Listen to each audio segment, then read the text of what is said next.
Welcome to The Explainer. Today, we are digging into an ancient story about a young boy who was asked one simple question about his family. Now, his answer should have completely crushed his dreams, but instead, it ended up unlocking the secrets of the entire universe. This is a story about how your real identity isn't what you're born with, but what you're willing to stand for. So, let's just kick things off with the big question this story really asks. Can telling the truth, especially when it's the hardest thing to do, actually change the entire course of your life? This was the simple, powerful vow made by our hero, a young boy named Satyakama. And that one promise to himself, well, it set him on a path that was nothing short of extraordinary. Okay, so picture this. We're in ancient India. We meet Satyakama, a poor boy who lives with his mother Jabala and has never known his father. His world might be small, but his ambitions? They were absolutely huge. You see, Satyakama wasn't dreaming about getting rich or becoming powerful. Nope. What he wanted, more than anything else, was knowledge. He wanted to become a student of spiritual wisdom and just understand how everything worked. And this life, the life of a brahmachari, well, that was everything to him. A life totally dedicated to learning and discipline. But there was a pretty big problem. A rule of the time that stood like a giant wall right in front of him. See, in his society, your family name, your lineage, was basically your VIP pass to getting an education. So Satyakama goes to his mother and asks what seems like a simple question about his father, and he gets an answer that could have just shattered his entire world. Just imagine hearing that. The one single key he needed to unlock his future was gone. He was faced with a truth that was basically a guaranteed rejection from any teacher. And right there, he made the decision that would define his entire life. He decided he wouldn't hide a thing. So what does he do? He goes straight to the top. Satyakama journeys to the school of the legendary sage Brahmajnana Gautama, one of the greatest masters of the era. He walks right up to him and bravely asks to become his student. Okay, this right here, this is the moment everything hinges on. Gautama asks the one question that should have gotten him thrown out. What is your lineage? And Satyakama just repeats his mother's words. With no shame, no trying to spin it, he just speaks his truth. But then, in this incredible twist, the sage sees something way more valuable than a fancy family tree.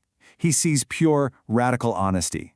And he declares that unvarnished truth is the real sign of a noble spirit. His character was his qualification. He was in. You'd think, okay, he made it. Time to hit the books, right? Nope. Gautama had something very different in mind. Satyakama's training wouldn't start with chants or scriptures, but with a strange, almost impossible-sounding task.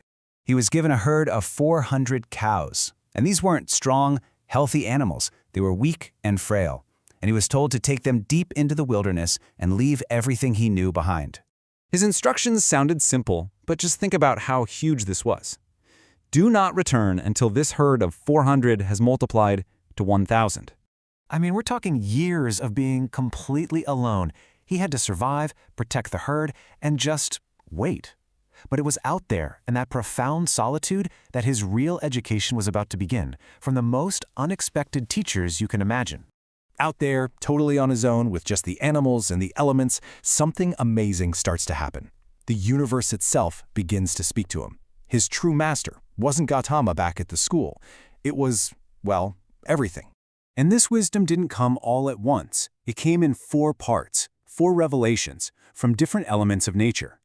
Each one showed him a piece of Brahman, this idea of a single ultimate reality that connects everything.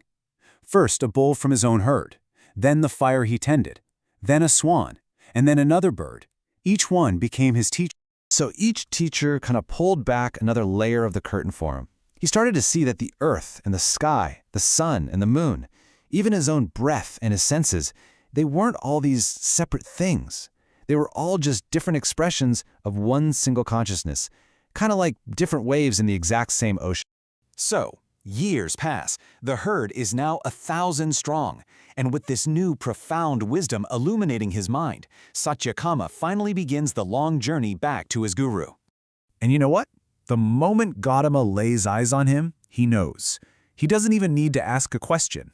Satyakama's face is literally shining with an unmistakable inner light. The boy who left all those years ago was gone. A sage had returned in his place.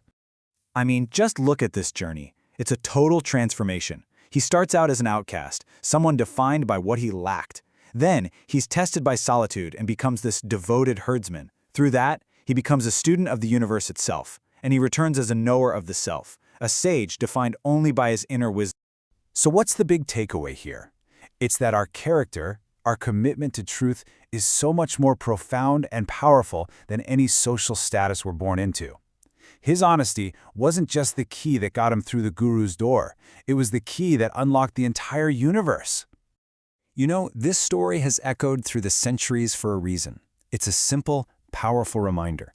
The world might judge you by your background, your family, or your status, but true worth and true wisdom is found in the one thing you have complete control over: your commitment to the truth.